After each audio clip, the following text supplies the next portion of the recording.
Just 5 miles away from its namesake city, the ABN Champ Car World Series has returned again to the worldwide technology raceway, better known as Gateway. Over 15 drivers have registered for tonight's race so far, and coming off the back of another thrilling event, we return again to a road course we've seen, or rather an oval we've seen previously, but it's been a long while coming, and for the first time in 2024, we're here in Madison, Illinois. Welcome back on ABN Studios. I'll be producing behind the board tonight, David Kreutz, alongside your host for tonight's broadcast, Olivia Hayward and Taylor Mills. Drivers have taken to the track for the better part of an hour's worth of practice so far, and as we take a look down to the circuit, Lilac Zier with the fastest time so far of all, with 49 laps set. Of course, when we left off in the championship battle, we've seen the opening few races play out before our trip here into Madison, and overall team control has been one of the biggest themes from flag to flag in these opening few races. Last week, we went to Atlanta, which came out to be 125 laps, and for the third individual time, TMR came out with the checkered flag. Lilac Zier right now at the front of the field, but don't count out, of course, teammates of that organization, Perry, Alex Miller, and then on back. Meanwhile, we've got some drivers we haven't seen all too much of up in front on the timing sheets anyway. Nick Wheeler, the rookie who debuted to kick off this season in Michigan, and John Hagan, already a winner in his young career, the 81 now heading down to the pit road here, as it looks like qualifying is due to start any minute now. Practice has all but ended, and most drivers have set their laps in and gotten their repetition of this circuit in. The big talk tonight coming down to the package we're using at this 1.25 mile circuit. All accounts are going to give these drivers should have a good enough level of control with the high downforce package we're working with, which should give us some high speeds and hopefully not give us any sort of dramatic flipping or anything of that sort. With practice ending now, qualifying going to move on the way, and while we've gone to a few ovals so far this season, it's perhaps the most unique of which, really nothing else to compare Gateway to besides itself, and I think that begs the question now, with such a unique track, what can be done as fast laps are due to be turned in our 10-minute qualifying session? Adjustments will be the name of the game, I think. You've got to try and keep the car ahead of you. These sort of tighter tracks can play absolute havoc on that right front tyre. You want to try and unload it as much as possible and really put the strain evenly across the car, make the car as easy to turn as possible.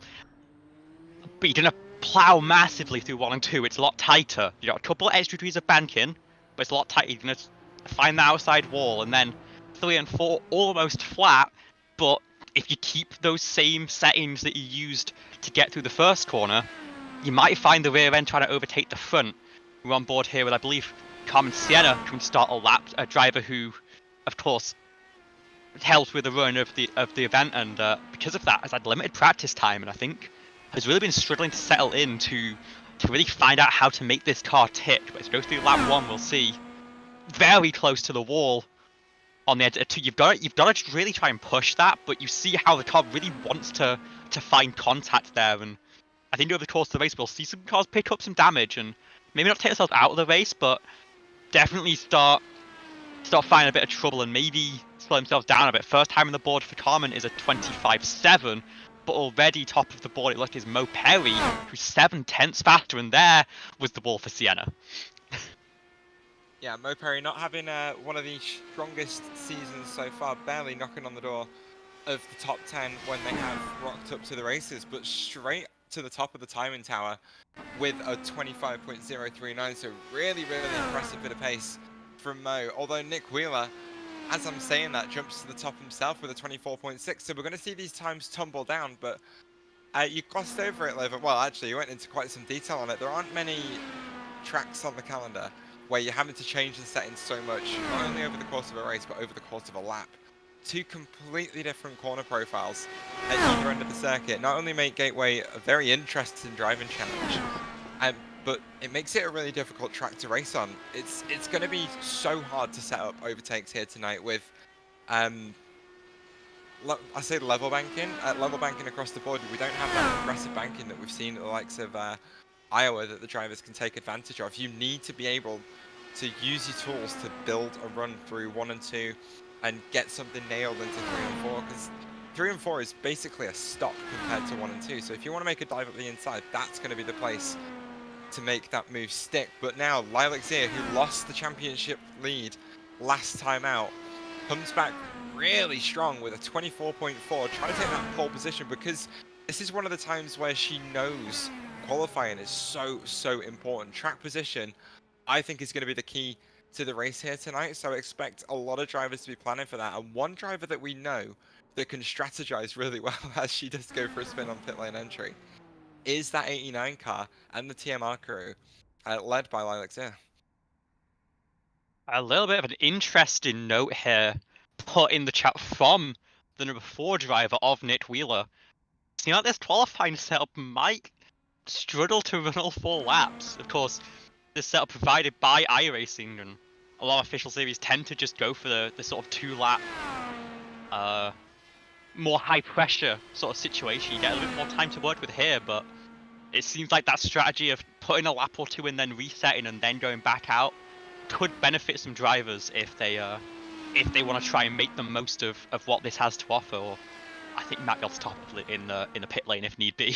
Here comes Alex Miller trying to displace the TMR teammate of Lilac-Zia at the top of the board. Lap 1 won't be it, but it's not too bad. It's 12th position, and of course we see the times often ramp up. So as Frankie Wynn hops to second, we see Edson Santos playing it very calmly. We've seen some very strong qualifyings from the 20 so far this season, and a lot of it has been in that preparation. It's so important for this car to try and find its way into the optimal window for that one perfect lap, and it really does seem like the number 20 once again trying to set that up. We'll see how it pays off, but as we follow on board Frankie Wynn, still in second, not quite able to find that final 10th, and will pull it to the side and call the session done. Listen, we just got Eli Sasek and Edson Santos left to go here. Yeah, a lot of pressure on the 97 shoulders tonight. We've been talking about it all season long. Frankie Wynn sort of building a sort of a prophecy in the first part of this championship.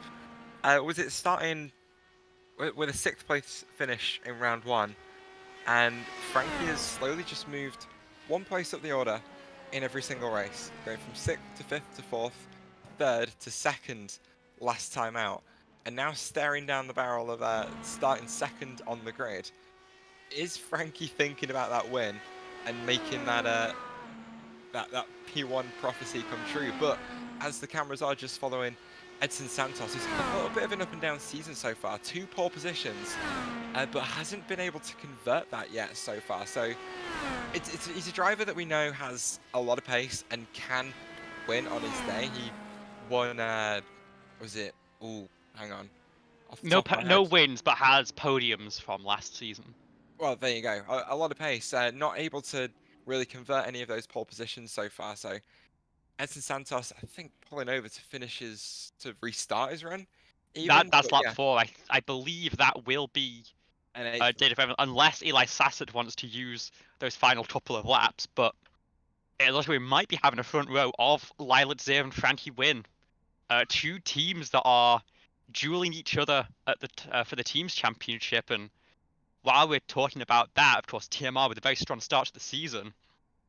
Mirai United VRT pulled in Ruby Necromaster to try and close in last week. Now it's MPM before this race swiping in and taking Dud South, who we know is a very strong driver, is making a return to the Champ Car scenes after about a year off for medical reasons, and it's great to have him back, but that is a hell of a bullet for MPM to have in their chamber. And of course, top 2 results count.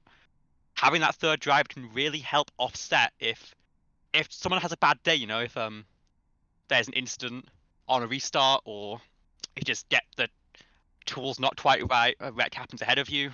Having that 3rd car can really help protect you from that. And in terms of 3-car lineup to have, I think they've got a very strong one now, and they're all so knowledgeable in the car, they can work together to try and set it up. They could be a force to be reckoned with down the stretch here. Well, they always are. MPM are a very strong race team. They're a team that I've had the pleasure of battling in a couple of ABN championships so far. And Nick Pressey himself and Bryce Saucier are both very well-rounded drivers. Like they take part in the ABN High Performance Championship. And Nick Pressey can give you a run for your money on his day. But then to get in that extra little help as well, as you say, to pick up the pieces when something goes wrong, having that third driver is so helpful. Like we saw it for TMR last week. Lilac had a bit of a stinker, lost the championship lead. It was a chance for the likes of MPEM and Mirai United VRT to pick up some extra points. But last week, Mo Perry really took a step forward and managed to finish P4 and sort of played that role of damage limitation really, really well. And TMR still scored really strong points last week, which I don't think so much was expected by any of us in the booth after Lilac's early exit. Yeah, I mean, we do try to not sound biased here, but that is now a 103-point lead at the top of the table for TMR. So it's going to take a lot for the teams behind to catch. And it might be a thing where they might be looking at the battle between each other, just 1 point separating MPM and Mirai United. But there's still 11 races to go in this young season. Anything can happen, and we know both of those teams have the firepower to make it happen. Unfortunately, the third car for Mirai United is already accounted for. Lifot recovering from COVID and not able to race today. Wishing him all the best, and hopefully we can see him next week at Chicago. But again, with Windy and Ruby in, they have those two cars to still go and fight for this championship. So it's really nice that these knockbacks can be parried in a way. Yeah. As qualifying isn't a round down, and I think we'll confirm that Lilac Zero will start from the front of the field here today. Yeah, but it's something that's really the complexion of the championship has already changed in that respect. We had after the first couple of races, it was very clearly TMR versus NPEM, but then we keep talking about these drivers taking those steps forward, and it was Mirai United VRT that after rounds 3 and 4 took their own step forward, and it now seems to be a case of NPEM and Mirai United VRT taking points off each other. And then you've got Lilac Zia and Alex Miller at the front of the field just kind of looking back over their shoulder, waving and going, "See you guys later. We're going to go get another one too." But they've not been particularly comfortable, I think is the key thing to remember, of course. Lilac pulling off fuel games for one of those wins. But they seem to be pressured all the way. Alex Miller last week was being hounded by first John Hagen and then Frankie Wynn. And with the 10-point gap between finishing first and second in one of these races and having a crash, and at least how fast these cars are, but any minor incident can knock you out of the top 10 out of the race. The season can swing so quickly, and 100 points isn't as much as it sounds like. I do think it's still very much wide open, and these teams have been putting a lot of pressure on. And maybe last week was a sign of Kreutz starting to form. Maybe it was just one bad day. It's hard to say just from that one race, but I know those two teams in pursuit are hoping it's a sign of things to come. Well, it's hard to say that that it is maybe a black spot for Lilac Zea's championship, because to come off the back of a really disappointing result and to turn that into a pole position isn't a thing a lot of drivers can do. Like that takes some class to turn that around in the space of a week, because you and I both know, we spoke to her, we know how devastated she was after crashing out of that race. She was talking about how it was such a stupid mistake to make it. She was beating herself up about it a little bit, but it clearly hasn't affected her too much, because here she is sat on pole position for the St. Louis 225 here from Gateway. Yeah, and gotta remember, last season I think qualified on pole in 3 races in the back half of the campaign. Hasn't put it in the top 5 yet this season until tonight. So, although hasn't convert results very well, has been struggling to set those fast individual laps. But bringing it back to where it matters to really bounce back, and I'm sure we're hoping to leave the chaos behind in the rearview mirror as we roll to the green flag tonight. I think it's because she knows when she needs to qualify well, and she knows that tonight is one of those times where, as I said, track position is the key to the race. You need to be out of the front of the field in the clean air because it's so hard to build an overtaking run, especially in that dirty air. So she's always taken that opportunity to work on race pace when it's important, but seems to have really switched that focus to getting the best out of qualifying, starting from the front. And we know that she's still going to play her fuel and strategy games that she likes to play, but she knows for herself that she needs to do that from the front of the field in order to get the best result tonight. And just thinking purely about the Drivers' Championship, Alex Miller is already in a fantastic position for Lilac to retake the championship lead tonight. He's starting down in P12, so it's going to be pretty tricky for a driver who himself is quite confident at this track, but doesn't have much luck, or so he says, to try and turn that result around. Because there's 15 cars in the field, and if he falls to the back off the start, he's going to have 14 cars to get through to even start challenging his teammate. It's very much a reversal of fortunes here. 3 top 5 qualifying, 4 in the top 6 in the first 5 races for Alex Miller. And so the team sort of in inverted formation at the start of this race, I'm sure, still communicating and working together, but we're going to see how that plays out. And let me check the results from last week just to try and confirm that yes, pole position does award 1 point, so already that deficit at the top is close to 6. And we talked about how every point matters, and maybe come the end of the season that could be a point that could make the difference. But as we are I mean, stranger things have happened. But as we sort of progress through this warm-up session, I will also note that we are qualified quite early in the morning, 11 o'clock, I believe, in the morning. And as this race goes on, we're expecting the track to heat up a bit. We're already up to 34 Celsius, so they're sort of in the 90s in Fahrenheit. We're probably going to go up another maybe 10 degrees by the time the checkered flag falls. So, talk about adjustments from corner to corner, from lap to lap in the stint, maybe only adjustments from stint to stint in the race as well. But I think it's about time we put our name to a number. And do you want to start us off here, Taylor, on who you think is going to take home that checkered flag today? I actually don't, because there's a lot of pressure on my pick, but I'll do it anyway. I don't know if I mentioned it last week, but every time I've picked Lilac or Alex in my picks, they've won the race, which has only been on 3 occasions, but that's a pretty good hit rate so far. I back my drivers, I'm not afraid to say that. But the question is, do I want to do that this week? Do I want to potentially break my streak and put that curse on one of these two? I think I do. I think I'm going to go for Lilac. I think she turns it around tonight from last week and takes the race win and retakes the championship lead. I think Alex puts up one hell of a fight, even from back in P12. But yeah, we know how fast Lilac is. We know how smart she is. We know that she knows how to run a race, and we know that she wants it tonight. And at the end of the day, that's what it comes down to, is who wants it more. And I think that 89 driver and that 89 crew wants it more than anyone else in the grid tonight. I am going to hop in. My prediction luck has not been the same as yours this season. I think that, to say the least. But I'm hoping that the one thing that can overpower my bad juju in the commentary box is the prophecy. The prophecy. And the prophecy. And starting on a good foot already, starting outside pole next to that 89 car.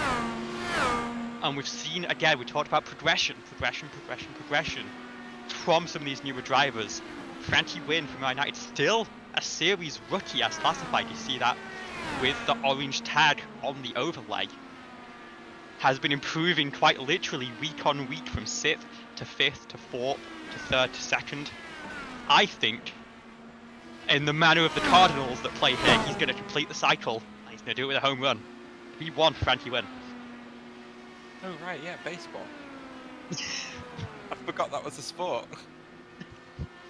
Of course, did you British? True. Do you want to throw it to David for his pick as well? I'd love to hear it.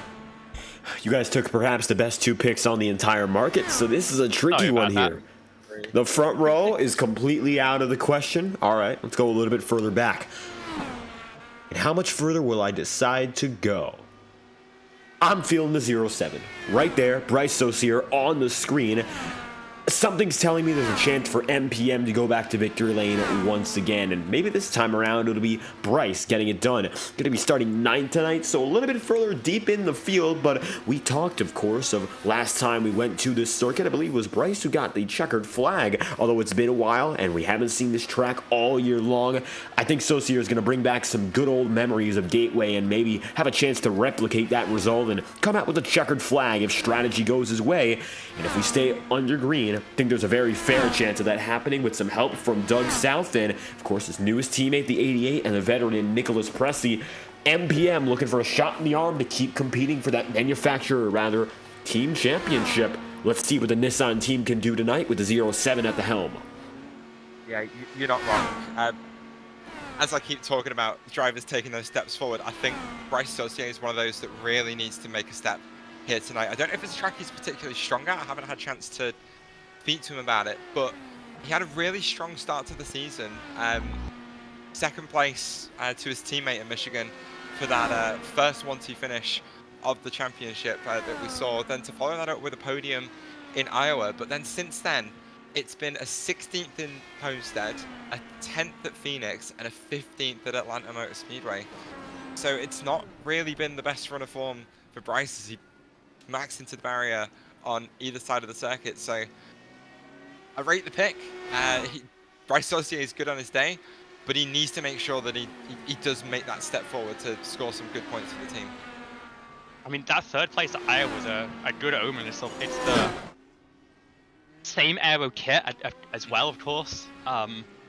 We had that race at Phoenix, didn't quite go his way, but I think Iowa can obviously see it as a more symmetric version. It's almost as if there's 2 turn 1s at Iowa. If you just take the front half of this track and glue it together, that's I don't know, maybe. See what you're going for. Yeah, and if you do the back half together, we get something like Milwaukee or New Hampshire, which is that on our calendar this season? I know we had Milwaukee last season, but maybe not. But we do have we have USA.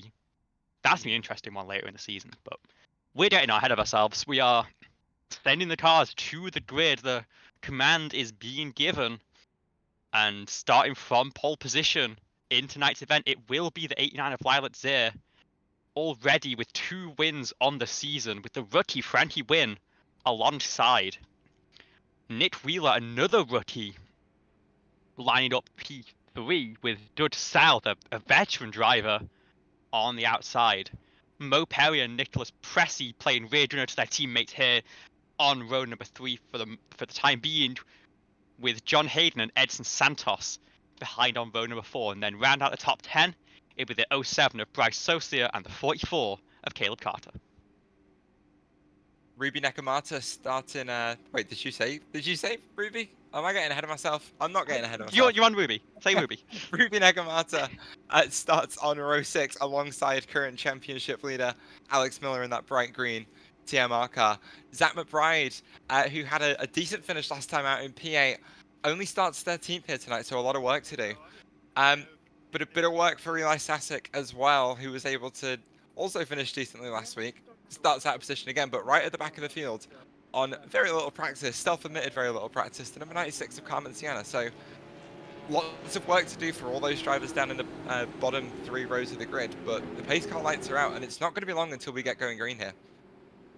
Yeah, 1.25 miles, so we get just the 1 lap around to get everyone fired up and ready. When it pulls off, it will be up to actually Barney the Flagman. Restart his own rules, so it'll be a game of reaction time between Lilac Zero and Frankie Wayne to see who can put a nose ahead coming towards turn number 1, and then it's going to be very important to file out single file pretty quickly to the... There's not too much room to work. We saw that in real life last week. And we'll have to see who can take control of the race. But we roll through field 4, there's 9 degrees of banking, and the pace car will take a bit of an illegal pit entry. The drivers will have to use the proper access road, but no reason for Fred to worry about that. And as we roll down the start-finish straight towards the Geico restart zone, the green flag will fall, and we are underway in Gateway.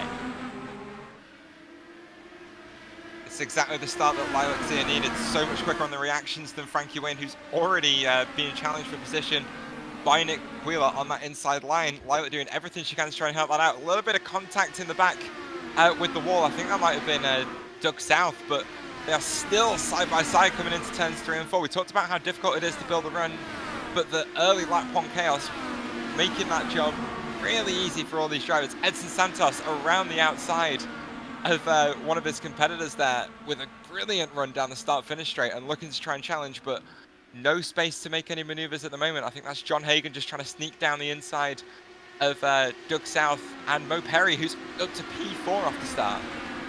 Yeah, really big loser from that one. I think Nicholas Pressey got pinched quite tight through 3 and 4 on lap 1, caught a little bit off that white line and bobbles down 4 positions.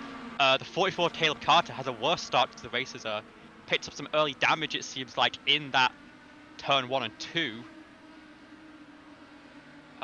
Or actually on the initial start, not the best jump from the cars ahead, a bit of a checkup from Edson Santos, and a rear wing loss from Carter will go 1 lap down, but we'll have a chance to fight the way back on with Lucky Dogs, of course. But further back in the field, we are settling in a little bit.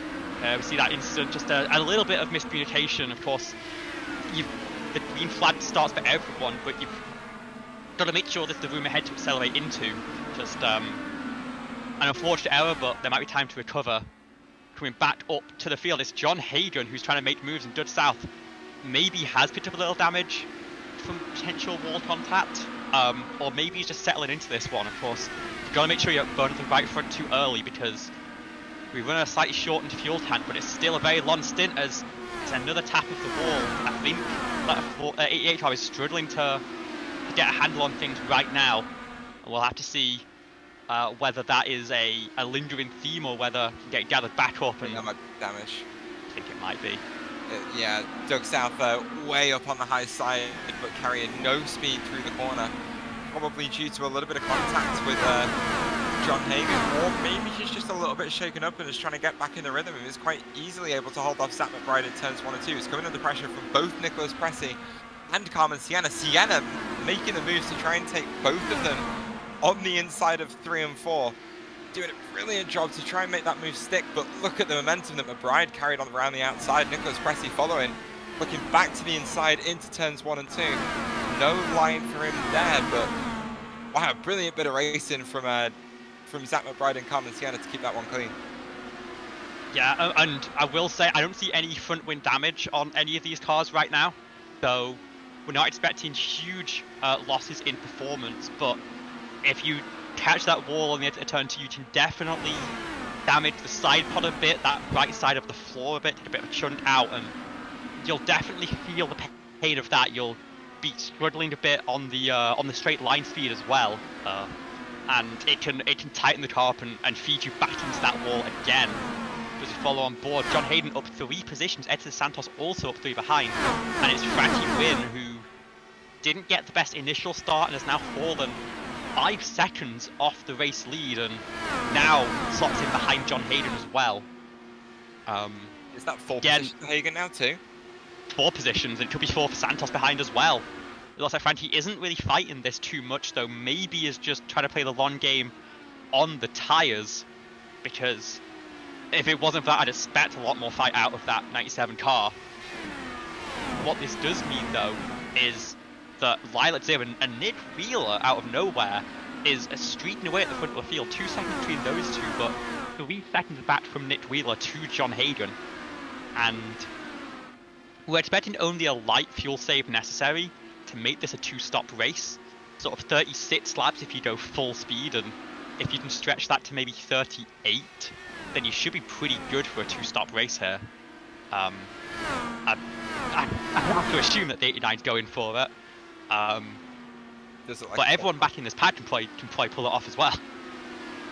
Yeah, you say it was out of nowhere for Nick Wheeler, though he did start on the inside of row 2, so it's a really strong qualifying from Nick Wheeler and the number 4 crew, but coming under a lot of pressure from the very fast John Hagan and Edson Santos. But we're looking at Mo Perry trying to make a move on Frankie Wynn. A little bit of a check up on the exit of the corner is going to give the 49 car all the emphasis that he needs to make that move. Teammates going side by side on the entry to turn 3. Mo Perry blinking out of existence and not putting up too much of a fight at all. Looks to try and just slot into some clean air, but here comes Alex Miller in that slipstream of Frankie Wynn on the exit of 4, side by side, 2 by 2.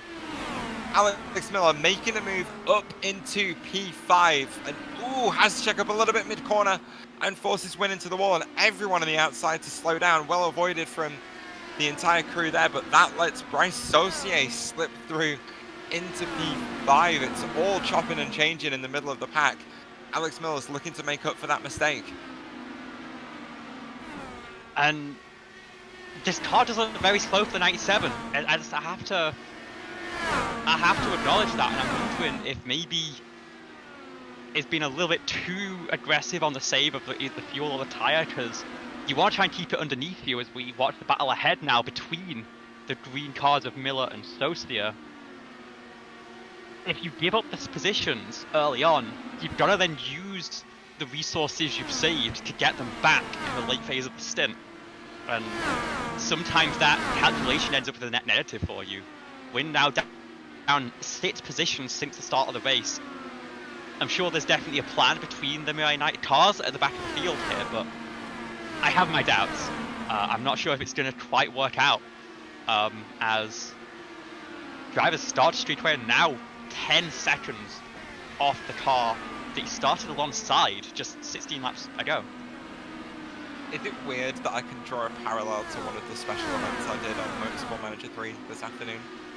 A little bit, but go for it. Yeah, as we're watching Frankie Wynn get passed by yet another car, Frankie's teammate, Ruby Nekamata there. Again, it does look like there's a lot of saving going on for the 97 there. But it was one of the special events, 50 laps of Definitely Not Phoenix, racing for the UK, 2 Formula cars around Definitely Not Phoenix Motor Speedway. It's just kind of saving the fuel and saving the tyres a little bit too much, despite qualifying on pole position. Didn't work out. Both my cars fell completely through the field, and we ended up finishing 19th and 20th from pole, which was excellent. A little bit of that going on in this race today, with Frankie Wynn just dropping through the field like a stone. And again, coming under pressure from is that Doug South and Commentator trying to make a move on Doug South. Yeah, 2 cars settling back into this, and I'll just say that is why TMR lets Lilac do the Indy strategies. Or the Champ Car strategies. No, that's in the swear jar. Fine, you're okay. Roger Penske isn't going to come to your home and do you, I promise. Lilac now nearly 3 seconds up the road. John Hayden has cleared those cars behind, but has not managed to make much headway towards these front 2. They're really doing a great job stringing everyone out, and I know we've been focused a lot on this battle further back, as well we should, because there's a lot of action here. But it is quite remarkable, the gaps that have been pulled at the front. You can see on that timing tower to your left, big gaps between really everyone in the top 5. Miller and Saucier, the first true battle on the track. And as Carmen Sienna started right in the back of the field, and maybe start to get more comfortable with the car in communication with Hagan, who has clearly worked out this machine.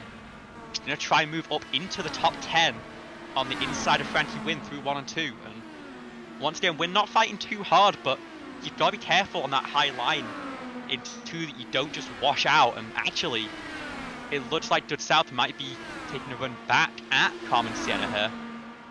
And this is getting very spicy indeed. If we are to have an incident to bring out the first caution of the race, I'd expect it to be within this pack, because there's 4 cars just under a blanket right now. Yeah, less. Ooh, Frankie went up in the wall on the outside of turn 2 there, but I think it was less of a move being made by Doug South as the cars looked 4 wide coming down the back stretch, which is awesome to see.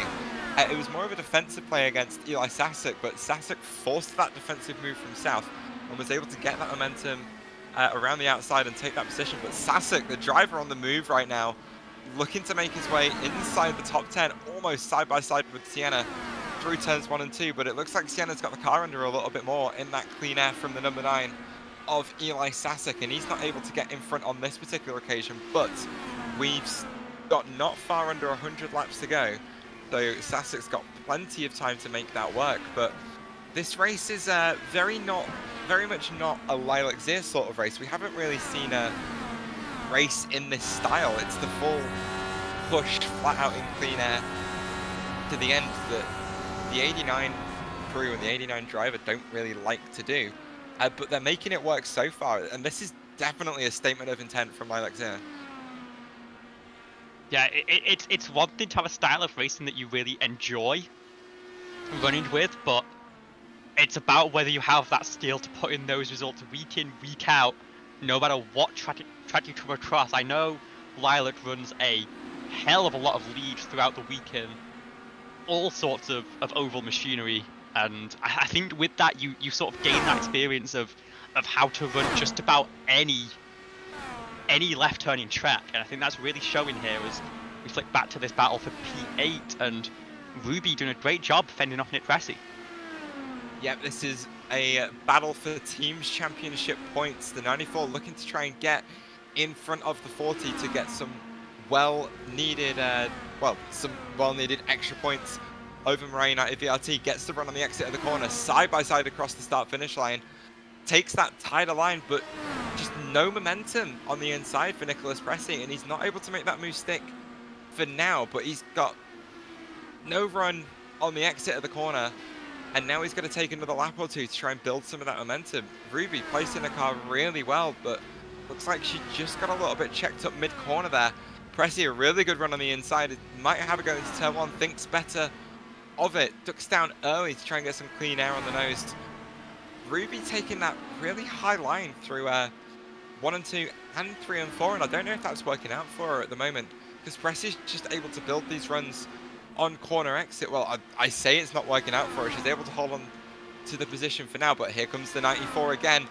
Look at the momentum off the corner, side by side over the start finish line, a nose ahead before the corner, and that should be move done.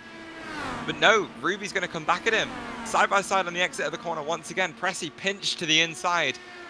Nekamata, with all the momentum on that outside line, is able to just stay ahead for now, but we've seen the run that Pressey can get through turns 3 and 4. This might be the move done as he noses just ahead of the 40 and leads the position coming across the start finish line. Nekamata, no momentum to fight back, but look at that big check up on the inside from the 94. Ruby able to get back alongside and take back P8 just like that. What a fight we're seeing between these two drivers. I think that high side is maybe not the quickest line through. We're seeing that these drivers are falling back from Mo Perry ahead, who's now pulled a nearly 5-second gap. But it really restricts the ability of the car behind to build up that run, to sort of cut back down into clean air and build the run through 1 and 2, because you've really got to get good momentum there and then carry it all the way back around through this nearly flat 3 and 4 to make an attack back into turn 1 again. And Pressey's been close a couple of times, but Ruby is not giving it up. And I think for good reason, because as we hit lap 32 of the race, we are very quickly approaching the pit cycle. Zach McBride has already come down pit road to kick things off. I'm not sure whether that's too early to make the 2-stop work, but I think very soon we're going to see a lot of other cars make that hard left turn on the backstretch as well.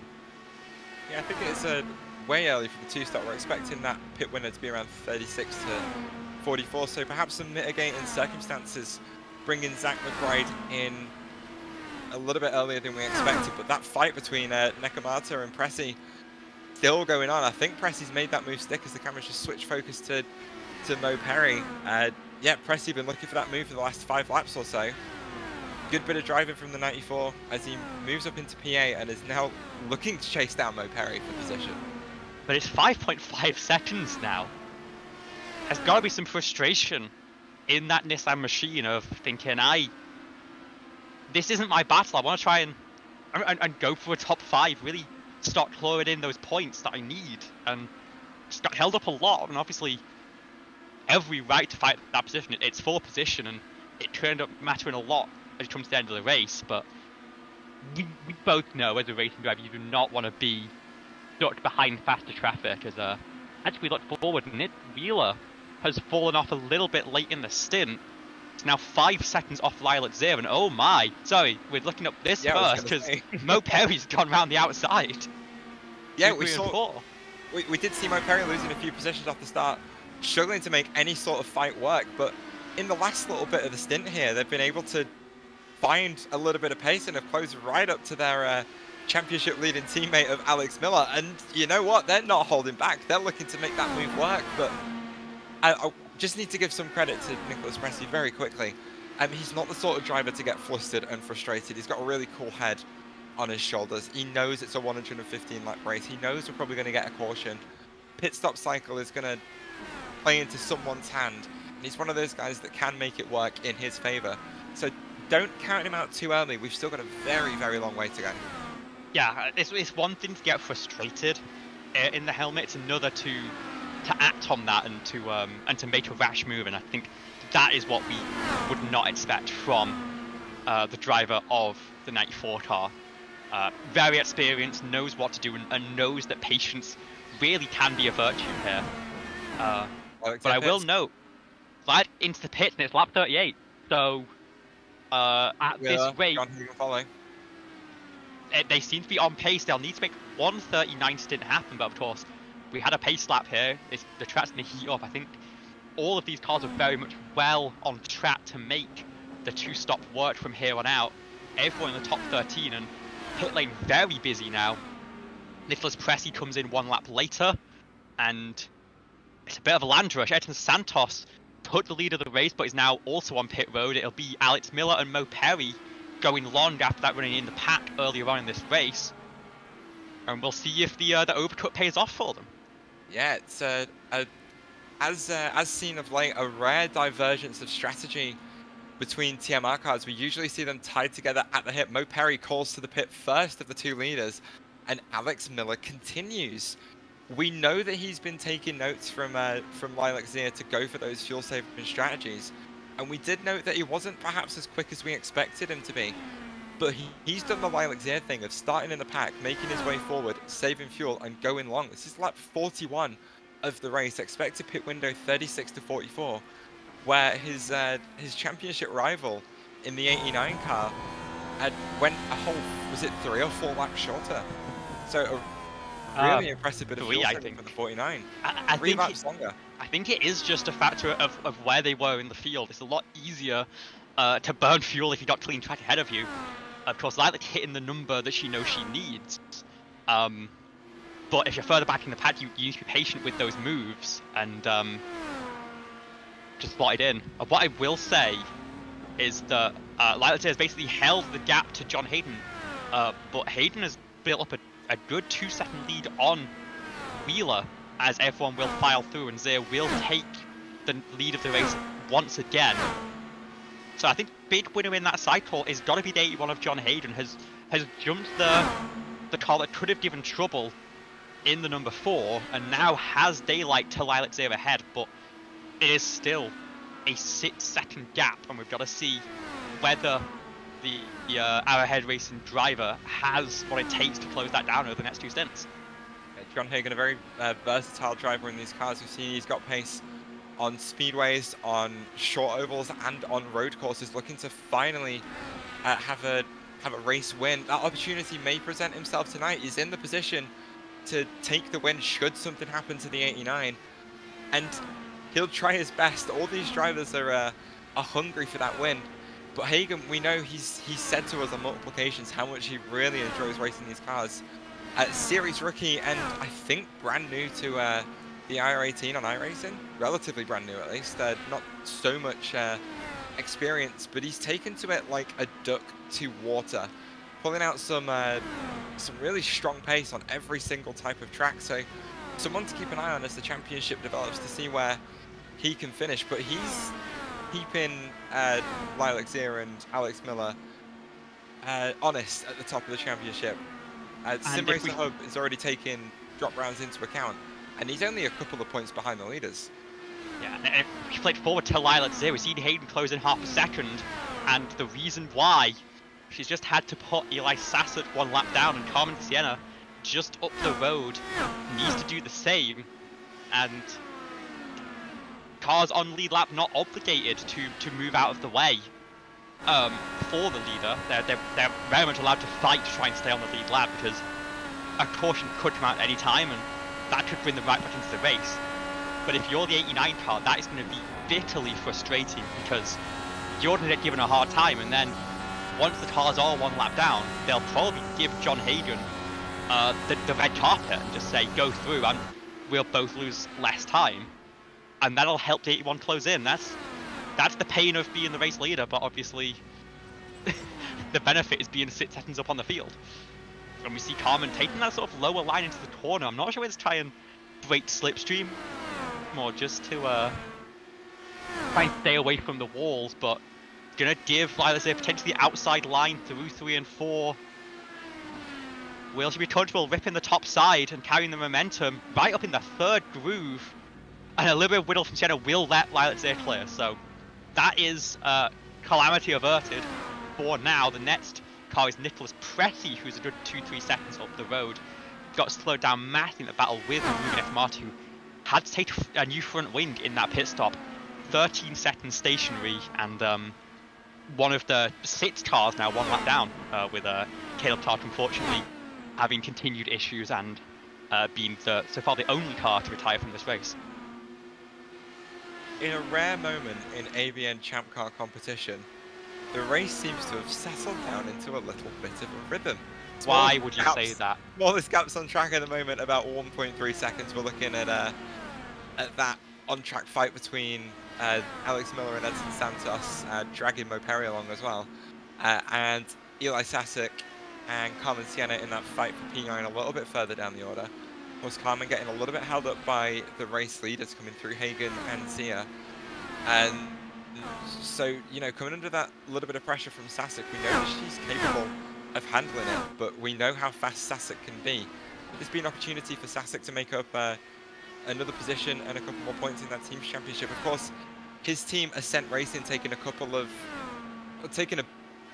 relatively large step forward after last race, jumping 3 places up in the team's championship from 9th to 6th, and now it's 131 points behind Arrowhead Racing. But if 103 points isn't safe at the top of the championship, then 103 points difference isn't safe for that fight for P5. I think the main problem Ascent is going to have is that they are fighting one-handed, with Sassett being the only driver for the team. I think very much focus on the driver standings for the number 9 car. But again, up 2 positions following last week's race, and it's still very compressed. Another 30 points, and you're in the 5 spots and overtaking Senna for 8th in the points. Yeah, Sassek's been, I wouldn't say on a little bit of a tear, but I think we've seen some really strong results so far this season, just to kind of eke his way through the championship. Relatively anonymous races, not really doing much to rock the boat. But did I just jinx him? Oh no, never mind, we're fine. It was just a little bit of netcode. Everything's good. Oh no, he is coming down pit lane though. Oh no. Oh, the commentator's curse has struck. David, do you know how good the locks are on the booth? Because they might be challenged by a certain Ascent driver very soon. It's fine, I'm across an ocean, I'm not worried. I don't think he knows where I live.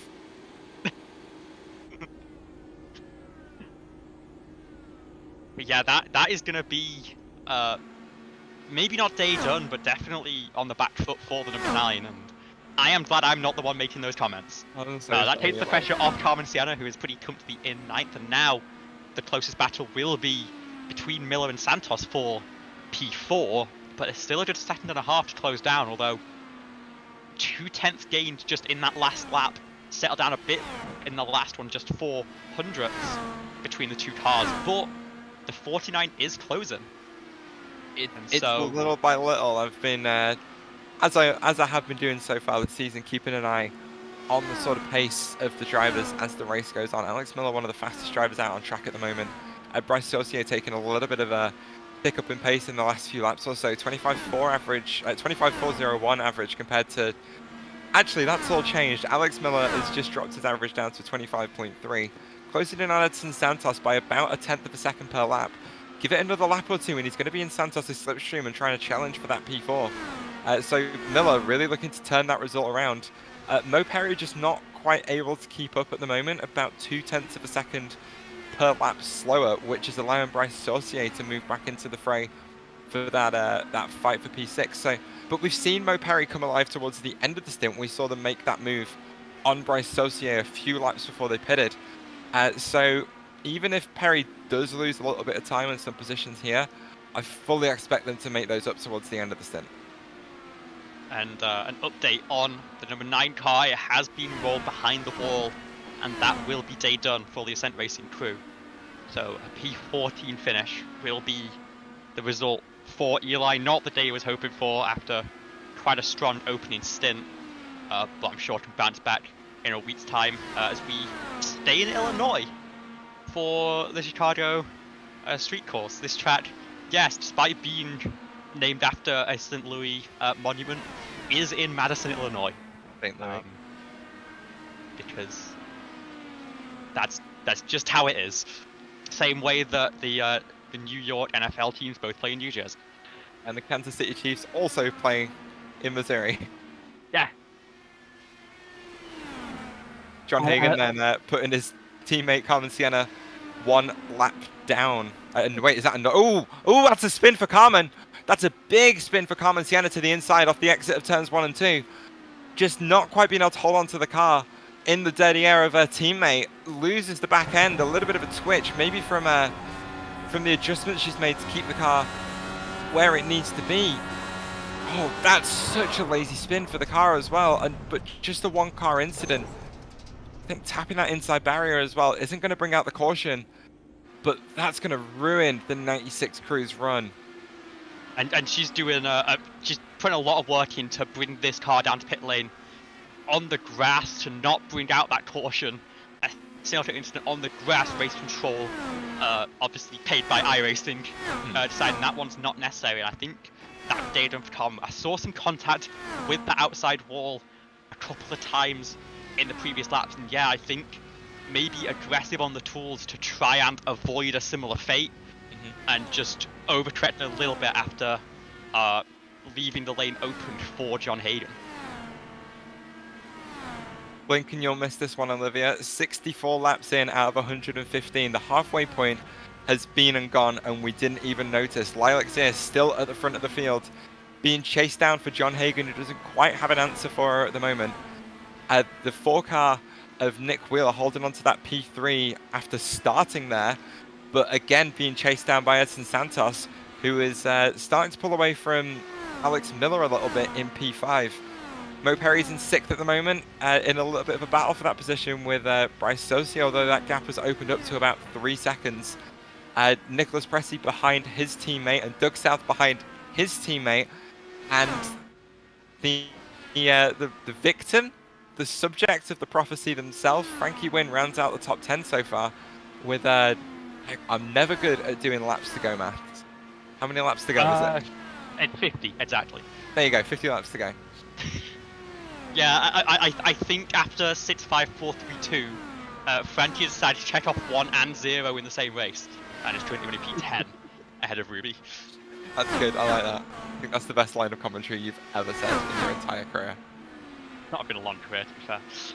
Zach McBride, though, pulling to the inside of turns 1 and 2 to try and make up a position on Ruby Nekamata and steal some points away from Mariah United VRT.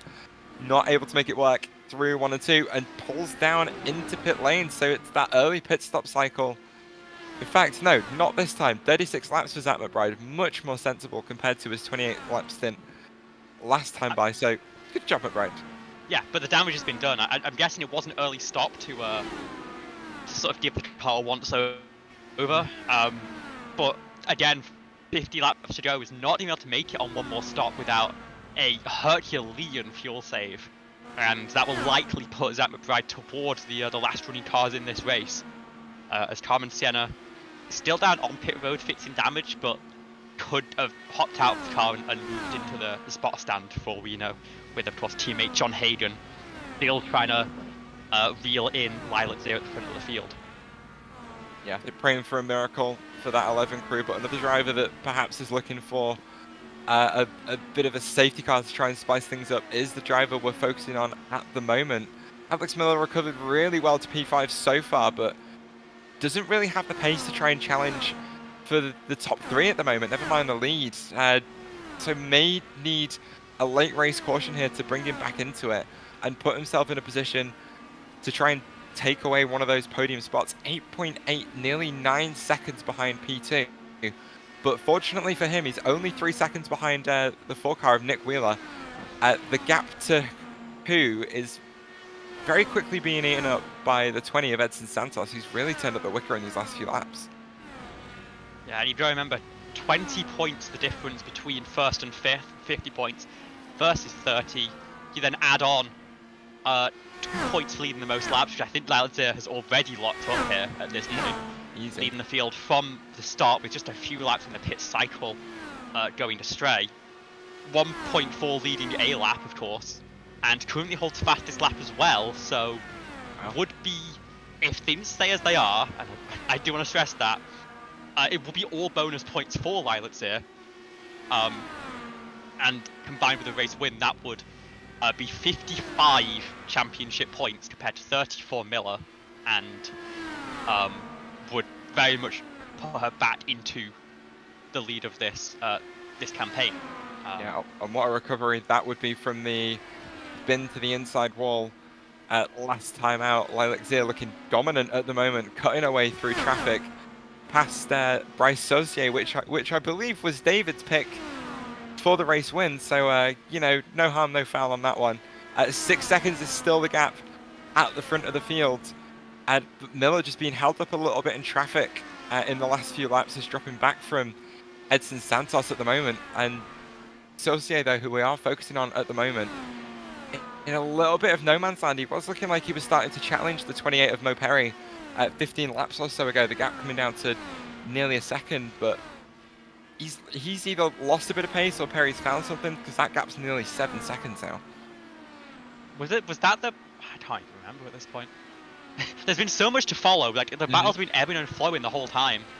As actually, Edson Santos is starting to reel in Nick Wheeler, who again is having that late stint struggle. Maybe has the very good early run pace, but start to lose the right front a bit as you get to the end of the race, and does have dirty air from Dud South, who he has to lap right now.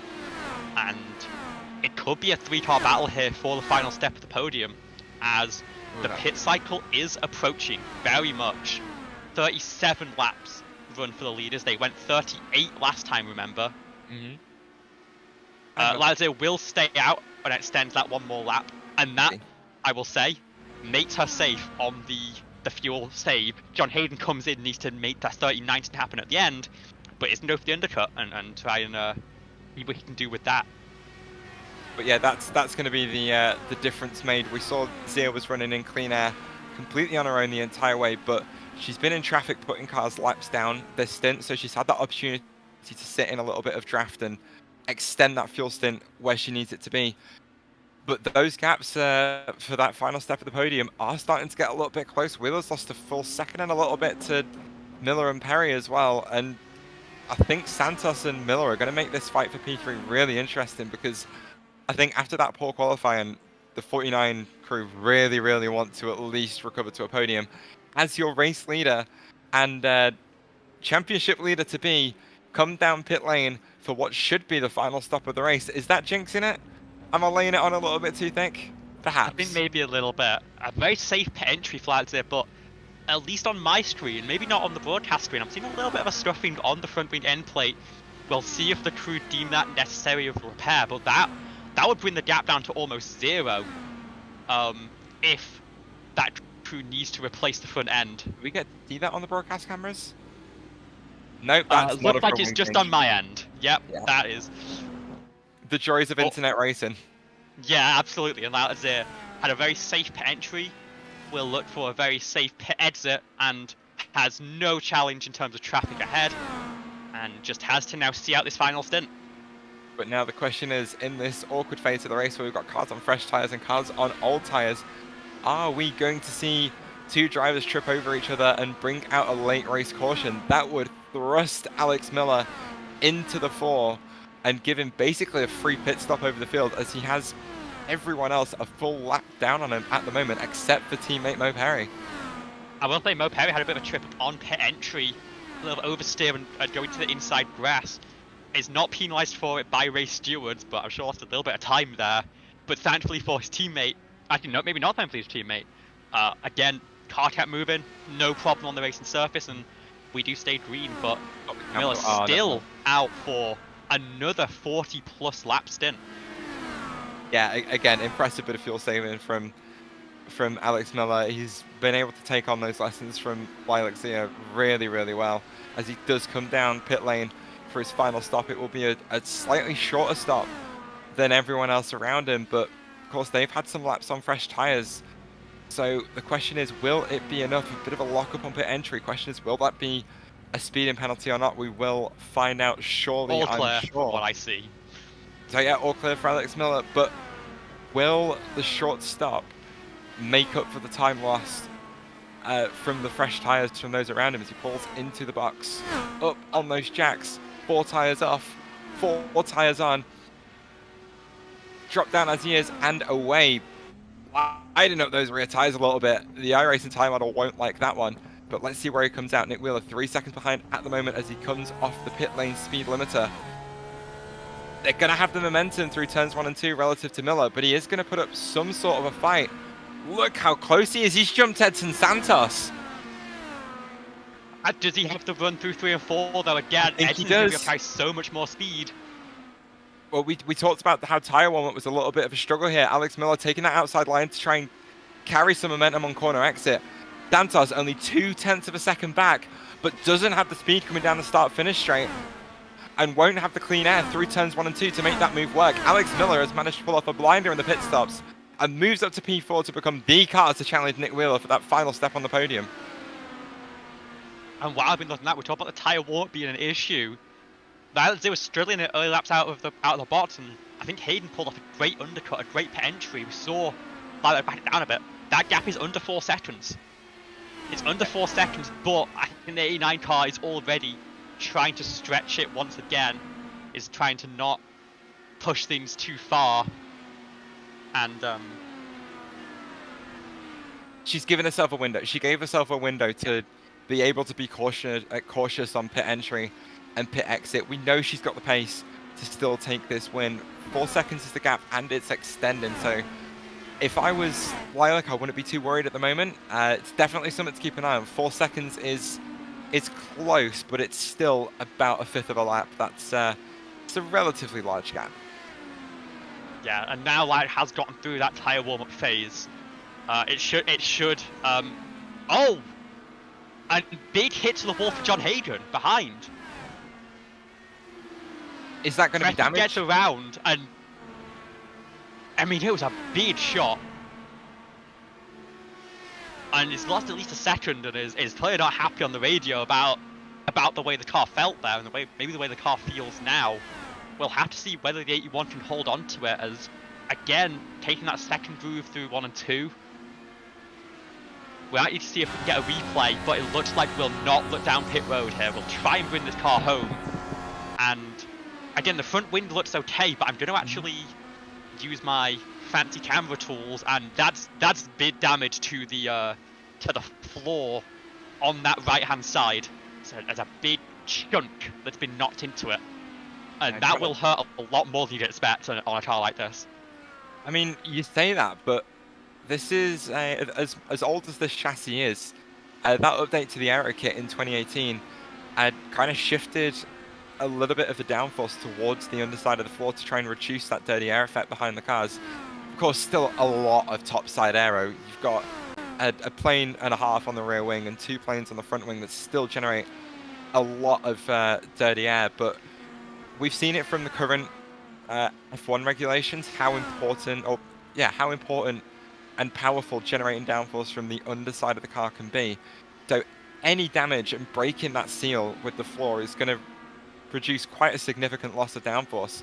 So now the question is, can John Hagan hold on to that P2? He's got 25 or so laps to go here. 7 seconds in front of Nick Wheeler, and Alex Miller only a second behind him. So a bit of late race drama perhaps, as this fight for P3 could turn into a fight for second. Has only managed to run 26 zeros since that hit. That's half a second off the pace. We'd expect the cars behind to be able to catch at that rate, and it'd be a shootout between Wheeler and Miller for the 2 spots on the podium if they can get around. And actually, speaking of, there goes the 49 of Alex Miller into turn 1. Yeah, I'd say they're fighting. It happened for all of one corner. Miller using all of his experience and pace to just make that move work like it's nothing, and that's going to be Miller up into P3 and now chasing down an injured John Hagan, 7.6 seconds. Looking back in the replay, Wheeler did the same thing that Hagan did and has very similar damage. So those 2 cars both ailing after contact with that turn 2 wall, and this is setting up something that I'm sure will make you very happy. Well, saying that, as Alex Miller makes that move on Nick Wheeler, Mo Perry wants in on a little bit of that action and moves up to P5, overtaking Edson Santos into turns 1 and 2. Santos, and you'll never guess what has happened to Edson Santos. What's happened to Edson Santos as he hit the wall on the outside of turns 1 and 2 and got floor damage? I'm gonna just do a floor check for everyone, so I've got the camera set up for it. Lilac there, clean. We have Bryce Socia not. It's jumping between everyone in the wrong order. John Hagan has damage. Has just hit the wall again, I think, actually. Goodness. Alex Miller, clean. Nick Wheeler has damage. Mo Perry, clean. Edson Santos has damage. Nick Pressey is clean. Bryce Socia has damage. Dutch South, clean. Tranty Wynn, damage. Zach McBride, clean. Ruby, damage. And we know that Sienna's out of the race. But that is like half the field with unrepairable floor damage on that right side. Probably all from contact with that turn 2 wall. 3 cars that have managed to avoid that so far, all running TMR colours. They are under no specific instructions from me. The only thing I ever say to them every week is drive a clean race. And that's what they've been doing so far. Gap between Hagan and Miller only down to 5 seconds at the moment.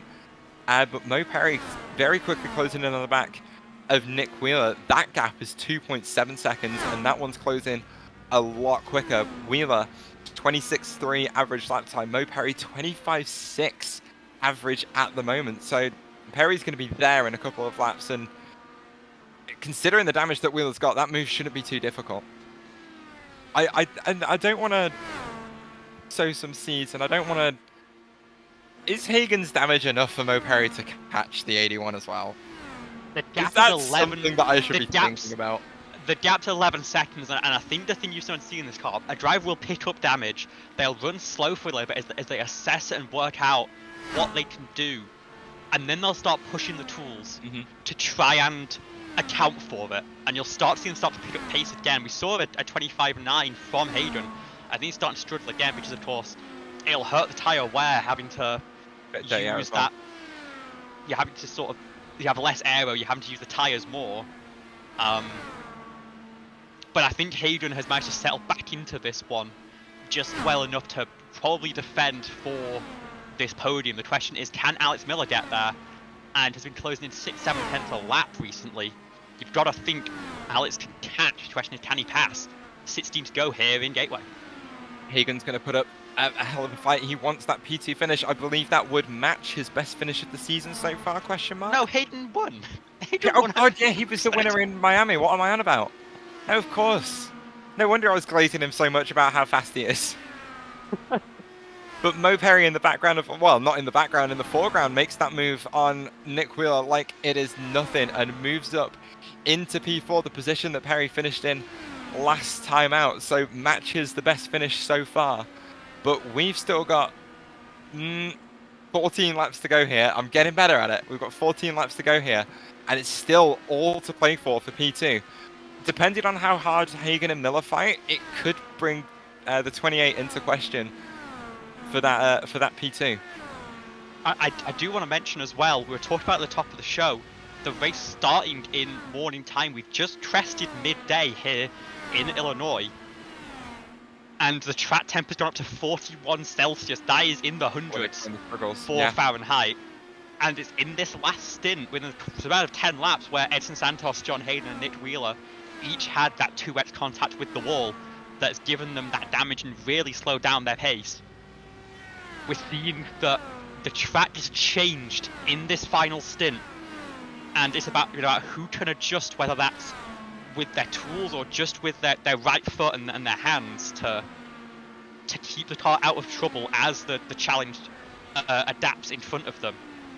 And it has been TMR, led by Lyle Zier, but with Miller and Perry behind, who have kept it out of trouble. And in a race that has gone caution-free, who's managed to keep it clean has still been the name of the game.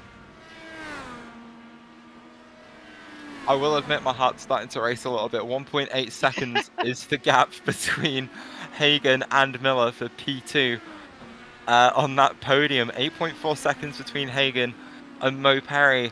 Hagan will fight for this position. He wants that P2, and if not, wants to hold on to that podium. So we'll see what happens here. This could go either way. Hagan could fight for that P2, or he could let Alex go and settle for P3. But what do we think realistically? As a racing driver, as a VCO IndyCar Challenge top 16 finisher, Olivia, my God. What would you do in Hagan's situation? Oh, I'd make the car as wide as possible. Mm-hmm. If this was lap 80, if this was lap 90, then yeah, I'd keep the car out of trouble. If they get there and they're putting pressure on, I open the door and I protect my own race. We have 8 laps to go here. I think 9 laps for these cars. You do not ever roll out the red carpet for a car behind. They've got to fight through your dirt, they've got to get to you, and they've got to work out how to complete the move.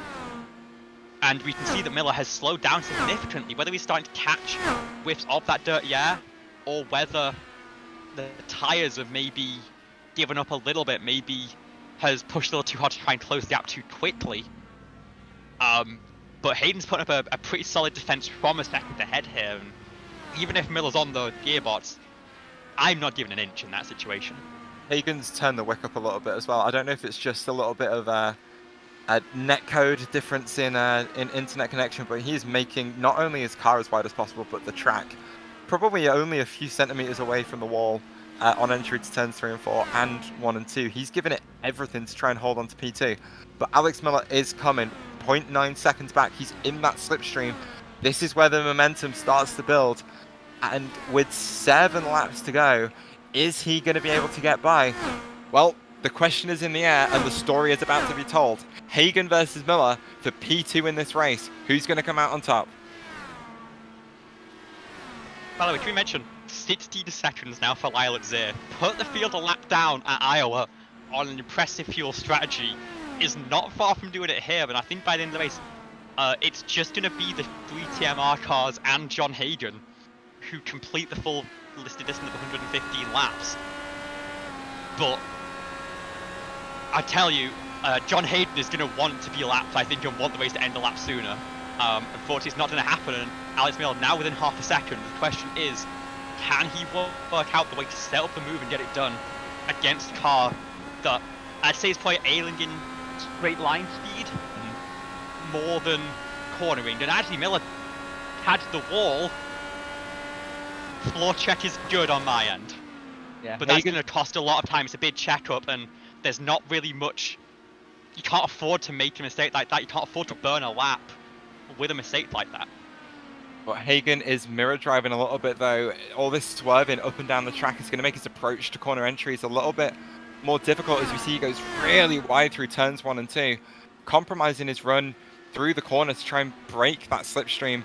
If it continues at this rate, Alex Miller is going to be able to make that move stick. We're coming up to 2 laps to go next time by for Lyle Zier. 3 laps to go for these two as they come across the stripe. 7/10 of a second is still the gap. Can John Hagan hold on for that P2. He's given it everything he can, making that car literally as wide as possible. Alex Miller perhaps running out of steam a little bit. Average pace has dropped for both of these guys down in the 26, up in the 26s at the moment, I should say. But Alex Miller has dropped back to 0.9 of a second and may even drop out of slipstream in these last couple of laps. It is 2 to go, and still an opportunity hasn't presented itself for the 49 car yet. It's going to be very tough to set this up. I think really you want to try and make the move into turn 1 using the straight line benefit all the way around the backstretch and 3 and 4. And it's just not close enough. They're taking the white flag right now. We're looking ahead to Lilac Zir, who's already coming through the final corner. A perfect weekend, 55 points for her 3rd win of the season. Back at the top of the championship. Now we look back to her teammate. Can Alex Miller get it done and make it a 3rd 1-2 of the season? It doesn't look like it. The gap is in her hand on, and I think John Hayden is going to bounce back from that mistake, limitate the damage quite literally, and hold on for P2 with Alex Miller rounding out the podium.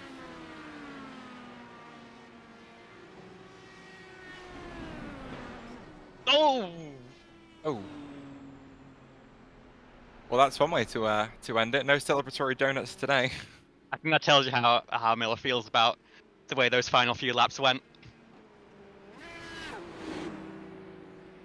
But you've got to say, an incredible drive, up 9 spots to make it onto the podium. Mm-hmm. And 3 in the top 4 for TMR. Well-deserved celebrations for Lilac Zir, you've got to say. And in a race that went caution-free, a great display from the whole field. Lilac was the class of the field. We'll burn it down once again. Did just hear a little bit of a radio message from John Hagan saying you ran out of fuel as he came to the line. Well, hey, we know it's the race distance. There's no overtimes in open wheel racing. All you need is what you have. There's no reason to put any extra in.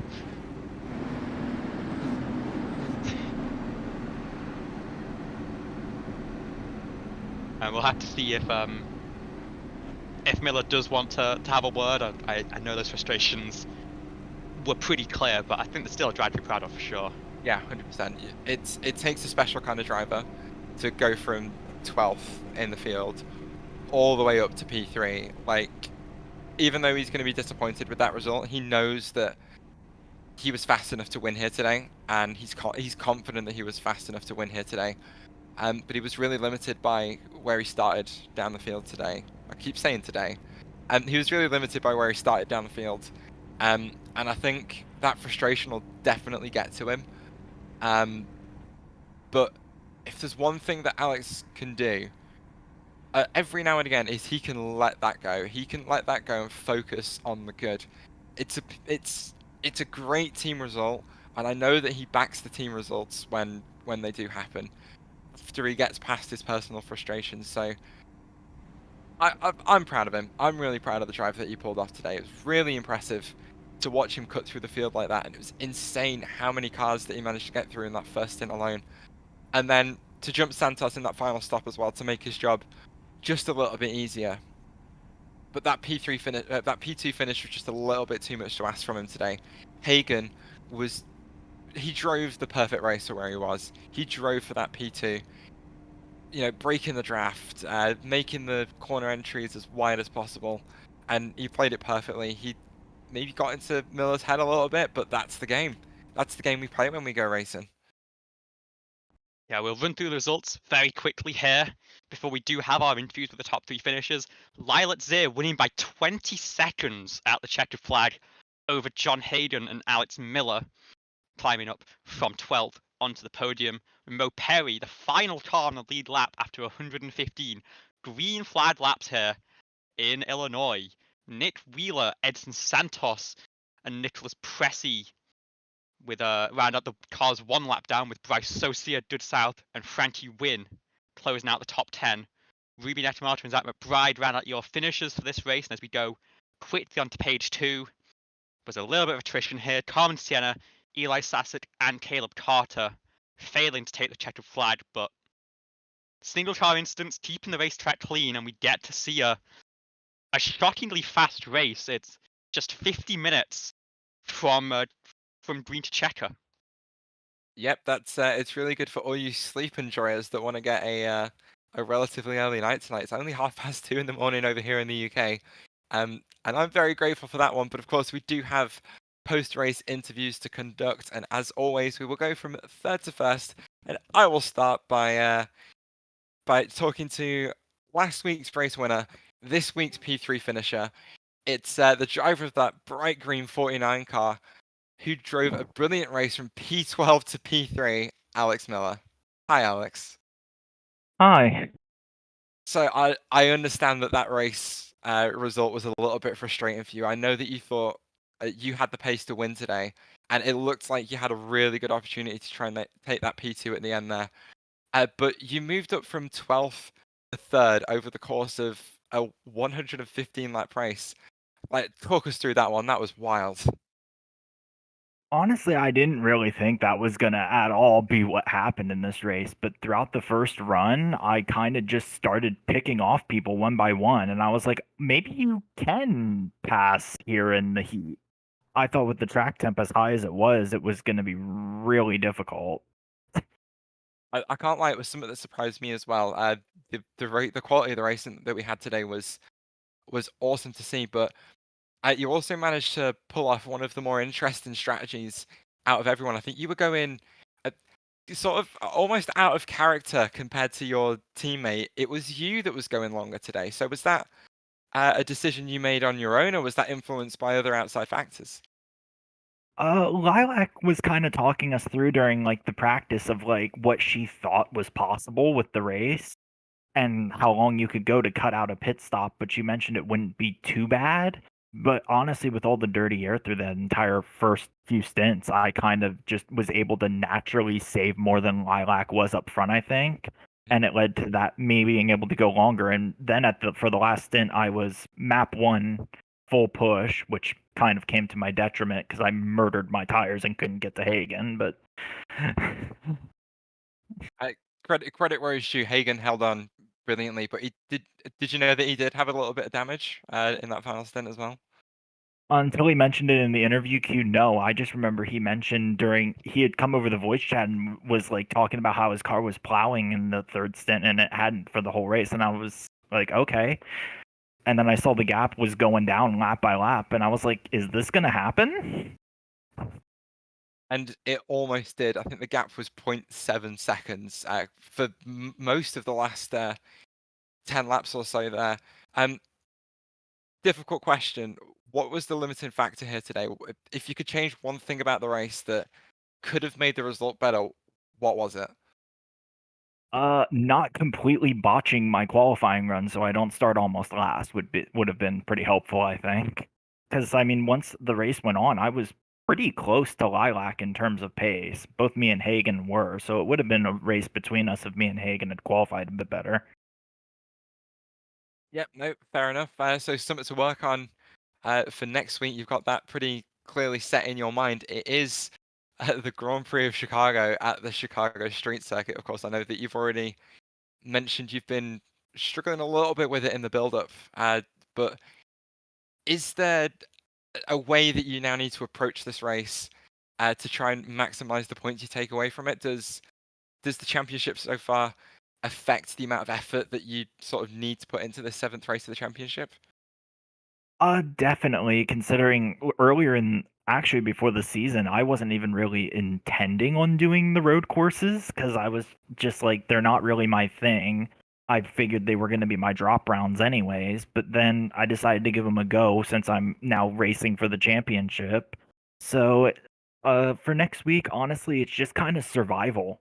One of my 2 DNFs ever in this league is Long Beach last season, so I'm going to take what I learned there and not push myself as hard and hopefully not get a face full of concrete at any point in the stint.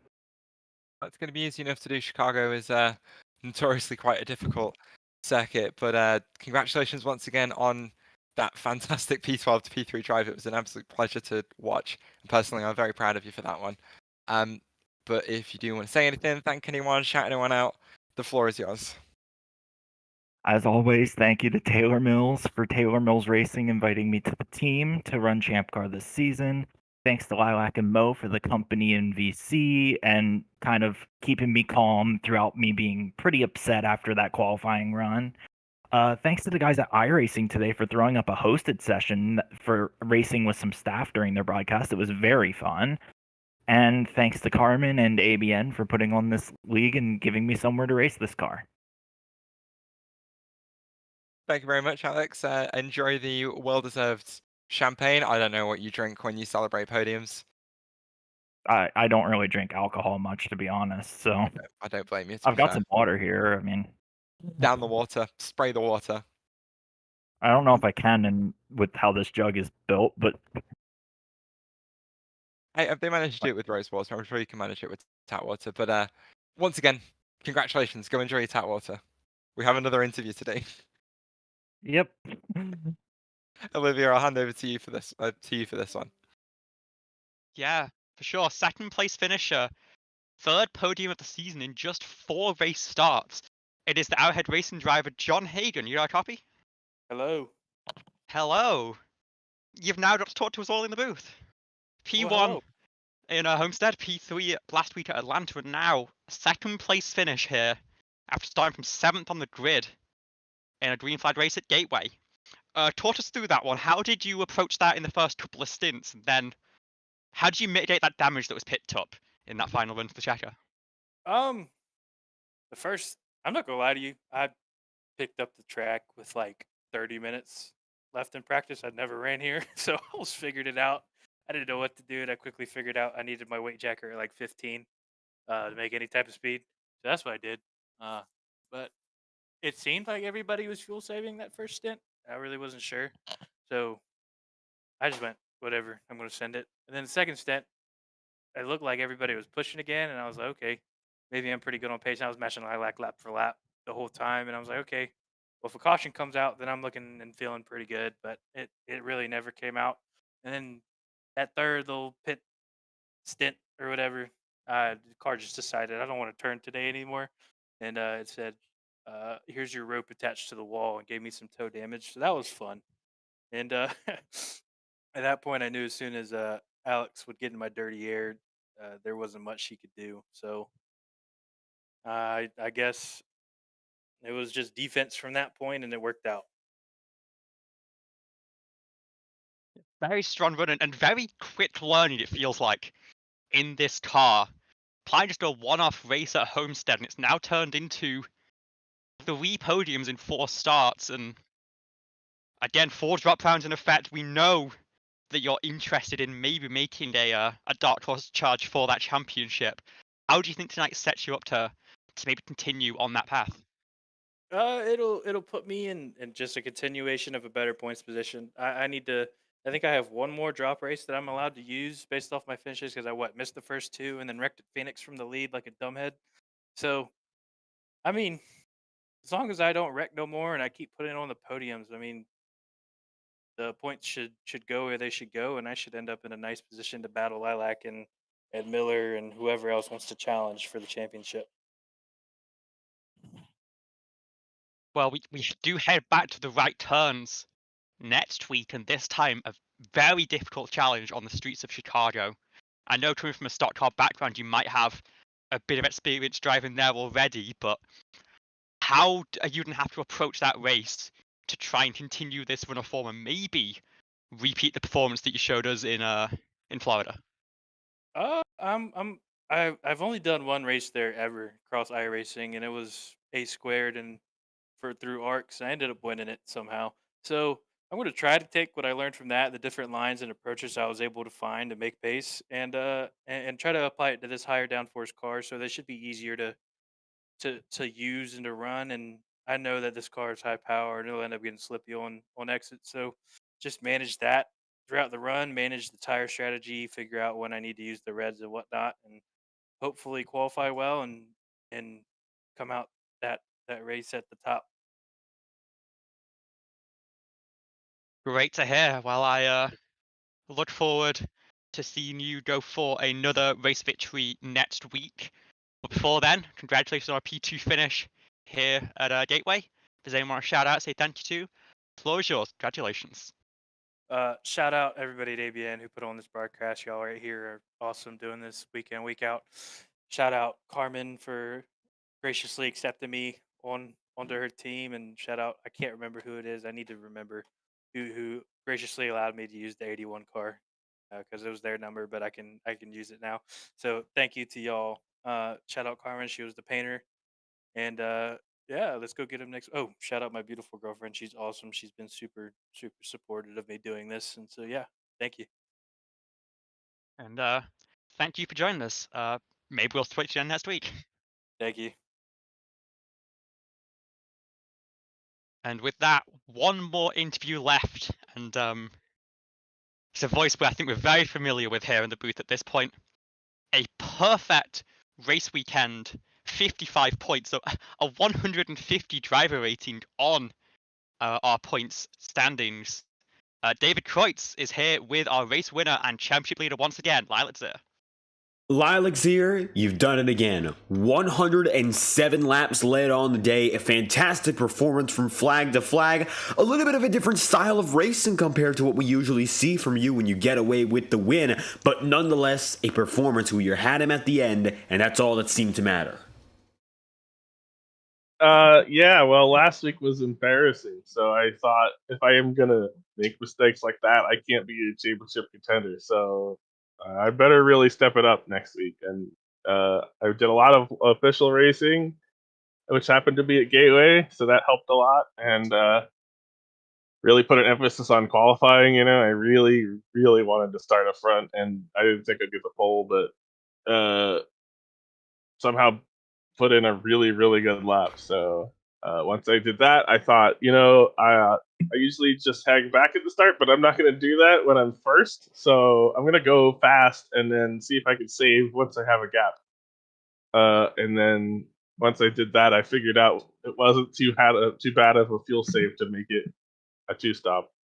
And then I got pretty lucky with traffic too. I didn't really have anyone holding me up most of the race. So just pushing and putting in lap after lap and trying to be, you know, smooth, steady, consistent, not hit the wall, not do anything stupid, not get behind on adjustments, and hope no cautions came out. And then it worked out.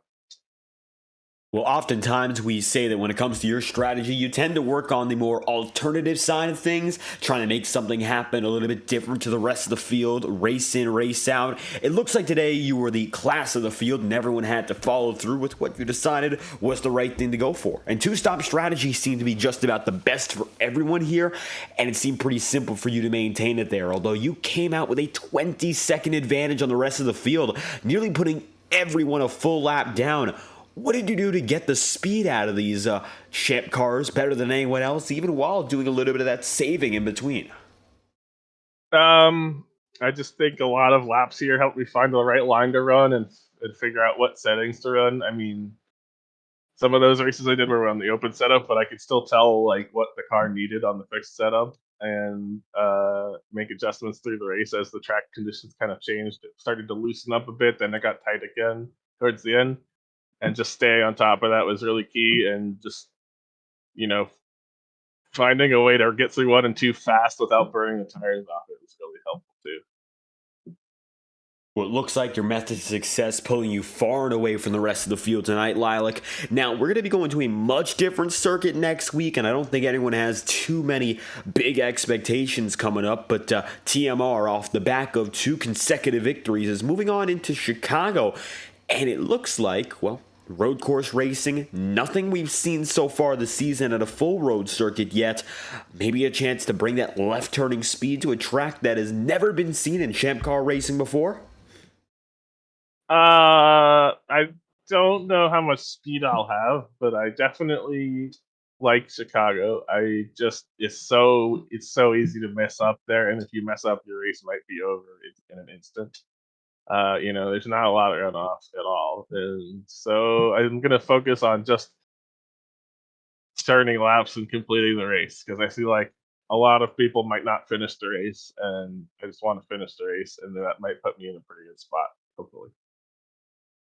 Attrition always playing a big role at those road circuits, and tonight Lilac outlasting the field and seeing most of which one lapper below the number 89 team tonight. Lilac, second victor in the campaign so far and currently a fierce championship contender alongside the rest of TMR.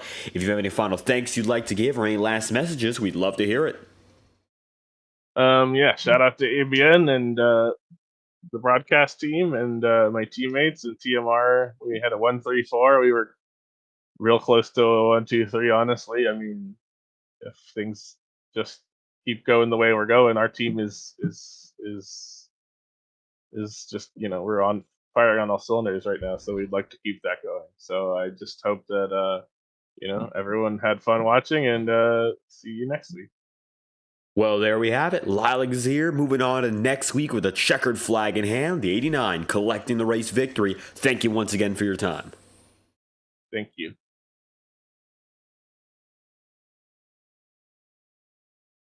And so that was the voice of race winner Lilac Zier collecting the victory here in Gateway. What a performance it was for Lilac, dominated in a way we've maybe never seen before from the 89, and certainly a good omen for the rest of the championship hunt if that consistency does prevail. Now, we're going to Chicago up next, the road circuit, which has never been seen in ABN Champ Card competition before. It is totally an unknown. So before we head on to that track in just a week's time, we stay in Illinois, but it's going to be a completely different style of racing.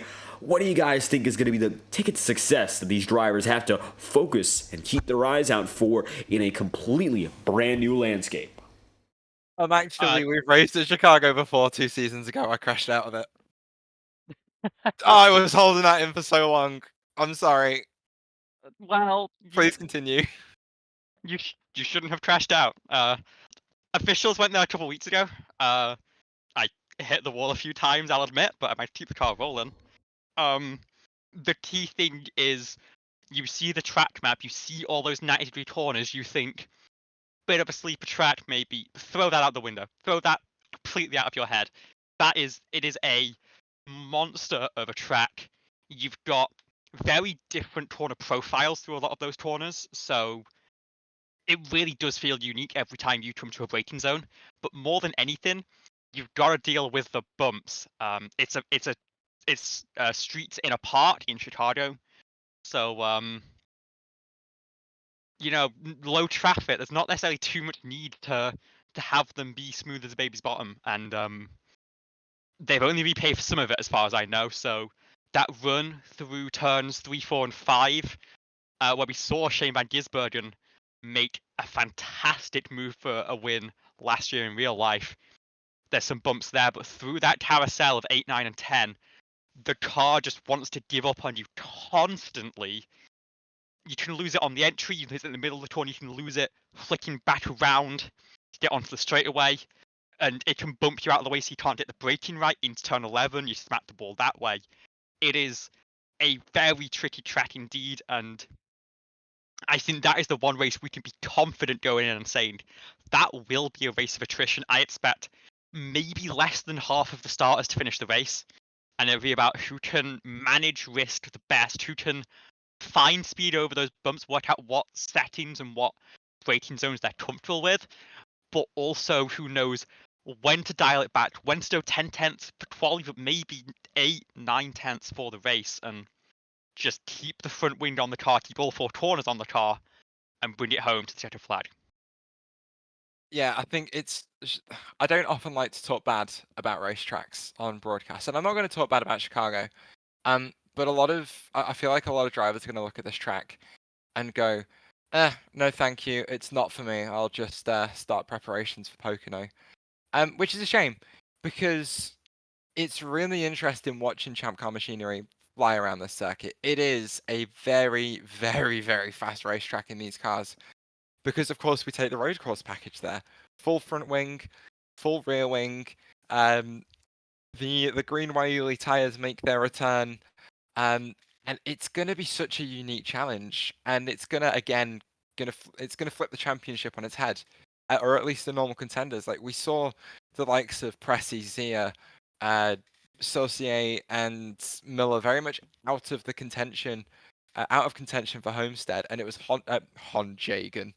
Jesus Christ, John Hagan that came to the front on that particular occasion to take the victory on a road course. Again, a very diverse driver that we've seen be quick everywhere.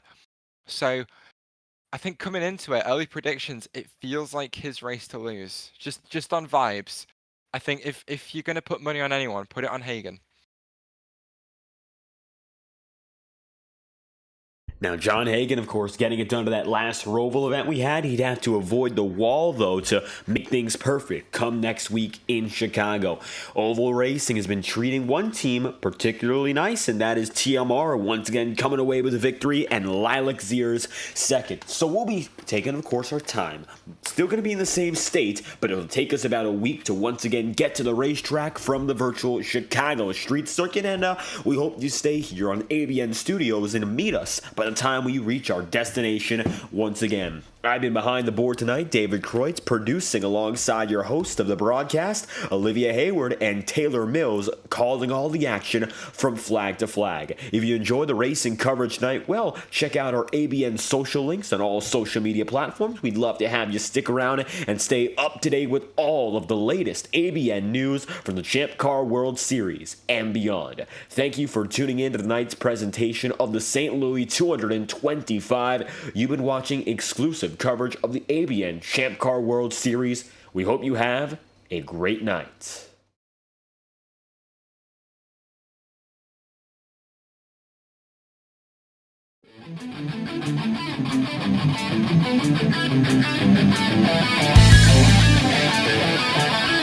Yeah.